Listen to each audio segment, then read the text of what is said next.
When I started watching your videos, I became a brahmachari. What do you mean by brahmachari? What did you become? But I was not masturbating. You're not masturbating. Okay, then. And after I got bored watching your videos, I started masturbating. Sounds ridiculous, this answer, huh? A spiritual teacher is advocating jealousy? Yes, I am. But what should I do? What should I do? So now what should I do? What should I do? What should I do? And then someone comes and releases your blindfold. And then you're asking, what should I do? What should I do? What should I do? Now there is the sun and now there is the light here in your eyes. You still require someone to tell you what to do? That's what Niti Niti is. I'll be angering a lot of my fellow ladies, so advance apologies. You always talk about so big people like Chaitanya Mahaprabhu, Swami Vivekananda, Ramakrishna Paramahansa, Shankaracharya, Buddha. Now, one thing which always tingles me, like you always talk about I'm really in love with all the stuff which you say. But the thing about here is like when I was exploring these things, I was kind of high. Like now I know this, now I know about this, now that. And when I came to Upanishads, when I came to Advaita, that was the point when the high was over. Like now there's nothing to know. Like as you said, after the Upanishads, when you know the stuff about Upanishads, there's actually nothing to know. And Upanishads also say that thing. And like when I know all the stuff, at that point I was a celibate, not celibate, sorry, I think that's the wrong word, but I was following celibacy. I was a brahmacharya, as you said, like the one who is in love with Brahm, who don't have to do anything with the body or with the about the sexual stuff, but he's in love with Brahm. That's why he's not able to get the time. And at that time I used to thought like I'm that person. But now as the stuff is over, and I have read this thing, and if I watch any of your videos, I get the same message: stay unattached and Advaita is truth and stuff like that. I get the same message either in this way or that way, and this makes me fall again into the stuff about the masturbation thing. And these things give me so much clarity that I'm not I don't have mumukshu. I just have a ruchi. I just have an interest. Okay, this is a stuff, and as Acharya ji says, mukti is a great thing to get. So why not get it? If I can get money, I can get cars, I can get Ferrari, I should also have mukti. So that's my interest, that's my ruchi. I'm not able to get the mumukshu. And like we say, like the Buddha said, I am sitting over here. If I don't get that, the stuff which I'm finding, I'll die over here, sitting here. I'm not getting that stuff. And for that, I'm seeking your guidance how to follow celibacy again. Is the meditation the right thing to do right now? Is it the right thing to become celibate again? Like to follow celibacy again? What is the question? What are you saying? When I started watching your videos, I became a brahmachari, and I watch your videos. What do you mean by that? Answer my questions. What do you mean by brahmachari? What did you become? Okay. So the first video I watched your first video, which was about Lord Krishna, and from there You became a brahmachari. What did you mean by that? What were you doing or not doing? I was focused on the stuff, mukti, moksha, and truth, but I was not masturbating. You're not masturbating. Okay, then. And after I got bored watching your videos, I started masturbating.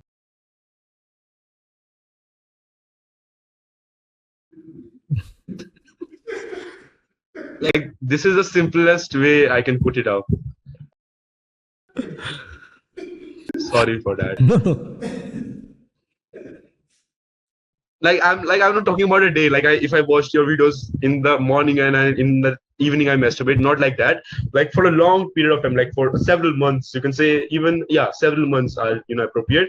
I watched your videos from let's say January to October. I also read Upanishads. I also read Vivek Chudamani. I did a lot of stuff, but I didn't meditate. Okay, but I did everything else, like as you said, the Gyan Yoga, and I did many things. I listened many things from you as well as from the other people who teach Advaita particularly. And after that, it was over. Now I started masturbating. I had time, so I masturbated. So now I'm like, what comes to my mind is, Karthik, you didn't meditate. Maybe that's the fault. You didn't have that thing, like you didn't meditate. Maybe that's the fault. So now start meditating. And again, like, is it the right thing to do? Again, because I'm not able to, it was my interest. I was not watching web series. I was watching your videos. So, in the duration you were watching the videos, you didn't masturbate. Then you got bored after a few months, and then you started masturbating. And now you are saying that you want to start with meditation methods. Is that the position? That is the position. Okay. I mean, why is it such a big deal? First of all, why are we talking about it? Because people say that one should not, and I'm also feeling like when I do like Osho said, whatever you're doing, do it. You don't need to, like, these are stuff which comes in my mind when I You wait, you drop all these big names. You tell me on your own. Why are we talking about this thing right now? There are so many things to talk of. Why are you talking of masturbation? because I think that there are better things to do which I'm not doing. Like the stuff you said, like as you said that these are the cheap thrills. You need to go to the biggest thrill, the biggest level of truth where you can get biggest level of truth. Then the question has to be the absence of the big, right? Not getting it. The big thing is not there, so you say you are going for cheap thrills, right? And you are talking so much of the cheap thrills. Why are you not talking of the absence of the big thing? Maybe because you say that it can't be attained, like you can't do anything to attain it. You cannot do anything to? Attain it, as you say. Oh, the big thing is not. Wait, the big thing is not about attaining the big thing. The big thing is about fighting the stuff that keeps you away from the big. That fight is a very real thing. And one needs to take that up, no? But if I can't get it, why should I fight? Yeah, as if you're saying that उसको पाया नहीं जा सकता, उसे experience नहीं किया जा सकता. That's called love. That's called love. You cannot ever fully, completely have it, but it's still worth the fight. And when you plunge yourself into the fight, then you do not care about these small things. Mark my words, I'm not saying these small things will altogether stop. What I'm saying is that you will not care so much about them that you start raising them as the most important thing in your life when you are in a discussion like this. To me, it's as good as asking, "Sir, I pick my nose once too often. What do I do about it?" Or my hair has a lot of dandruff. What do I do about it? You pick your nose many times a day. Why should I care? There is another organ dangling in your body. You play with it 2 times a day. Why do I care? What's the big deal?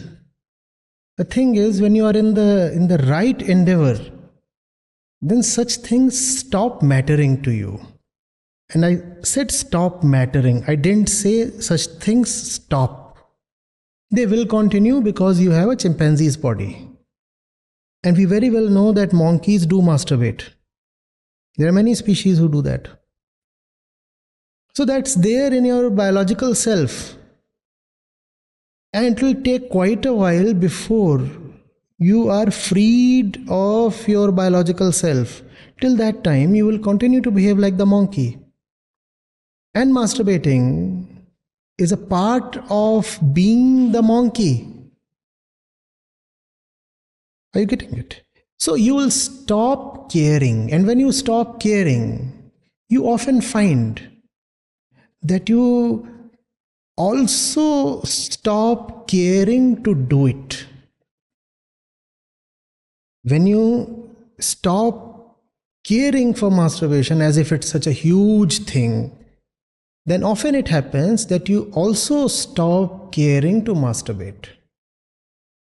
Because it's not a big deal. When it's not a big deal, then it stops being very enchanting.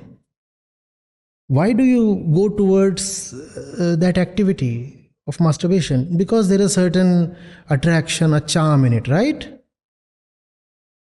That same charm is making you raise this question. Don't you see? This question is in sense coming from the same point your masturbation comes. When you masturbate on your bed or wherever, you think masturbation is important, therefore you masturbate, right? Right now, again, you think masturbation is very important, that's why you're asking this question. You have to take up the big fight in such a complete way that you stop thinking that masturbation is important. When it is no more important, then often you find that it is no more important to even do it. Still, a bit of it might remain, and then you shouldn't care much about it. But please do not use my words as license to indulge in sexual excesses. Right? Give yourself up to the right thing and you will forget all about these cheap titillations. And if some part of that still remains, do not worry much about it. What can you do? You are a monkey. The monkey has a penis. You are born with it. Huh? Are you getting it? Remember, how much importance can one give to picking his nose?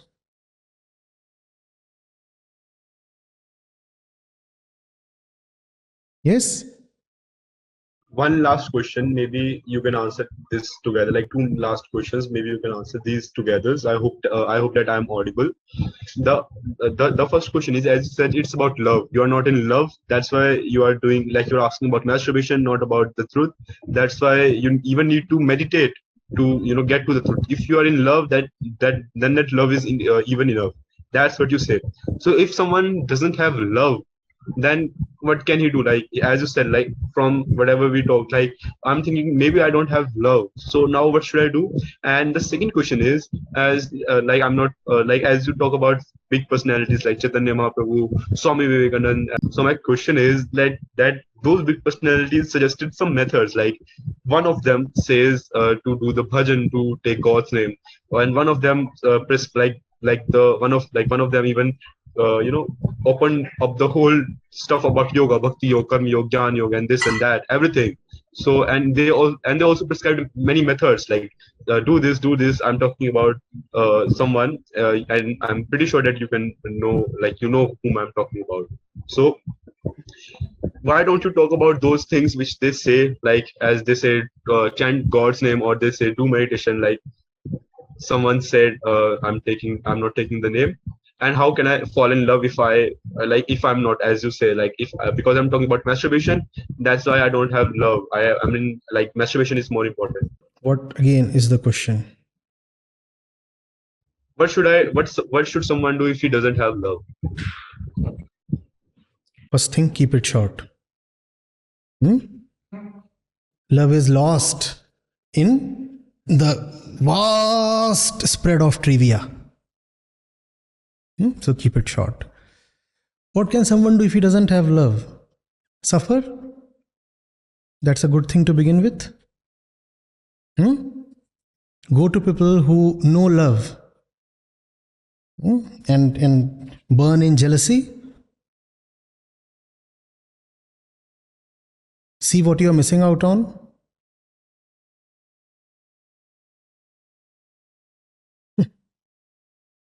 Sounds ridiculous, this answer, huh? A spiritual teacher is advocating jealousy? Yes, I am. So what I'm saying is, like, that sounds good to me, because even like, nowadays the famous spiritual masters also say that do the satsang, be with the people whom you want to be like, and the traits will get transferred. No, the traits don't get transferred. Something within you awakens. It is within you. It does not come to you via transfer. Love is there in me. Obviously it is there, but it is hidden beneath a pile of maybe porn magazines or something. Acharya, there are modern things nowadays. people don't use magazines. And the last question, why don't you talk about the other things which great personalities say, like chanting God's name, meditating? Like I'm like I can like my like if I talk about my mom, she doesn't take as much name as maybe like say let's take a random god. She All, doesn't take his name more. His all these great names you're talking of, did they consult each other before they said what they did? okay, okay. But Swami Vivek, okay, but one of them consulted their guru and he prescribed to do that or this. No, consulting someone is one thing, learning from someone is one thing, but to take the same path as someone else did is a totally different thing, no? Okay. What exactly do you want me to do? You want me to tell you the same things that other people have said before me? No, I want you to tell something because you are saying the Neti Neti, you are saying the problem is because of this and we have to leave this. But what should I do? What should I do? Like after watching each and every video of yours, like I also have some of your courses, and even after watching the courses very attentively, even with a diary and a pen, I write all the things which you say. After that, still this question comes. Okay, so now what should I do? What should I do? You are in a jungle. Yeah. You are stuck. And you have blindfolds on. And you are stumbling from here to there. Even the jackals are laughing at you. Nobody even wants to kill you because they are having such a good time just looking at you. Imagine a lion giving out a huge guffaw. And then someone comes and releases your blindfold. And then you're asking, what should I do? What should I do? What should I do? Now there is the sun and now there is the light here in your eyes. You still require someone to tell you what to do? That's what Niti Niti is. It removes the blindfolds. And thereafter, it's an insult if you still need to be told what to do. Basically, I can do anything. That's what freedom is all about. Not that you can do anything. Freedom is about now being able to do the right thing. Because you can now see.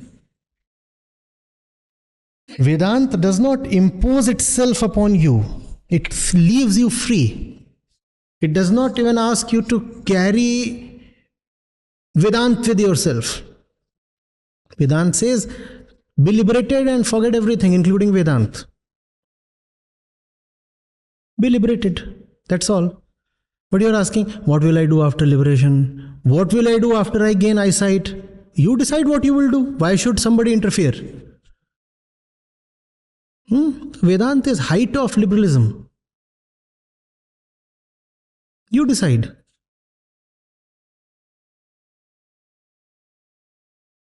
But you like to be told. You like to be handheld. Some heavenly teacher should come and show you the way. You see, you should dance like this. You shave your head and start dancing. Now you are happy. I have been given something to do. Somebody comes and says, you give up your clothes and walk around like the crow, crowing your way into enlightenment. And now you are happy. I have been told something to do. Vedanta is for real people who do not like to be told what to do. Vedanta is for strong people. To use a sexist phrase, Vedanta is for real men.